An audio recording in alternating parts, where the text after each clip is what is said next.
আল্লাহর হাবিব সাল্লাল্লাহু আলাইহি ওয়াসাল্লাম বলেছেন, মান বানা মসজিদান মিন মালিহি ফিদ দুনিয়া বানাল্লাহু লাহু বাইতান ফিল জান্নাহ। যে ব্যক্তি নিজের পকেটের টাকা খরচ করে দুনিয়াতে মসজিদ বানায়, আল্লাহ তাআলা তার জন্য জান্নাতে ঘর বানায়। 60টা জিনিস মানুষ মরে যাওয়ার পরে তার কবরে পৌঁছতে থাকে। ইন্না মিম্মা ইয়ালহাকুল মুমিন মিন হাসানাতিহি বা'দা মাউতিহি।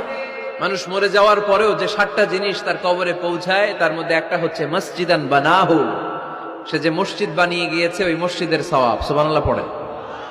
আপনি টাকা দিয়ে মসজিদ বানিয়ে দিলেন, ওই মসজিদে মুসল্লিরা নামাজ পড়ে, রোজাদাররা এসে ওখানে ইফতার খায়, তাহাজ্জুদ আদায়কারীরা তাহাজ্জুদ পড়ে, তাদের সওয়াবের কমতি হবে না, কিন্তু তাদের সওয়াবের একটা পার্সেন্টেজ সওয়াব যে ব্যক্তি মসজিদ বানালো তার আমলনামায় আল্লাহ ঢুকিয়ে দেয়।